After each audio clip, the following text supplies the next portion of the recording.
Hi, I'm Pete Andresen with Andresen & Associates, and this week I want to talk about the coming possible government shutdown and how interest rates behave when they go down.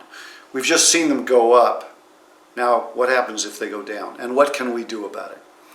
The first thing is that take a look at this graph. The graph shows you that the average time after interest rates rise, before a recession happens, is 589 days. And we're something like 300 days into it so far. So that's the first thing, is that we're still waiting for something to happen. That's why the Fed last week decided not to increase interest rates again, because they're still waiting for something to happen and they don't know what that is. The second thing is that a government shutdown, which may happen, 20 of them or so have happened since the 1970s.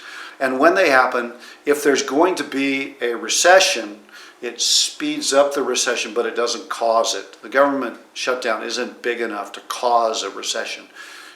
Media will say that, but in reality what's happening is something that's already in motion will kick forward. So we can expect some turbulence in the financial markets if a government shutdown happens. It's pure theater. It doesn't really result in anything meaningful. The next thing we want to discuss is that interest rates take the stairs up and take the elevator down. In other words, the Fed raises interest rates gradually, and that makes bonds go down. And then suddenly, when something happens in either the economic data, and usually the stock market goes with it, down, what happens is interest rates drop. Hopefully they won't go all the way back to zero. That was a major mistake on the part of the Fed and on the part of the government. But interest rates go down fast, and when that happens, remember, when interest rates go down, bonds go up. That's why you're seeing me in our portfolios extending our maturities gradually with some longer-term bonds, with some mid-term bonds. We're moving out of the safety of short-term bonds. That means we're accepting more risk in the short term. But here's the thing. That adds diversification. Diversification means that financial markets behave differently from each other, so you haven't got all your eggs in one basket.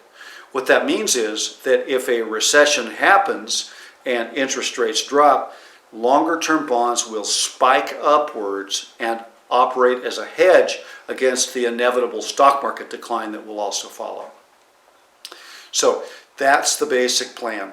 We're somewhat into the cycle of raising interest rates. Government shutdown may influence that. Bond markets have gone down, but they're likely to go up suddenly in a spike because interest rates climb a stair and take the elevator down.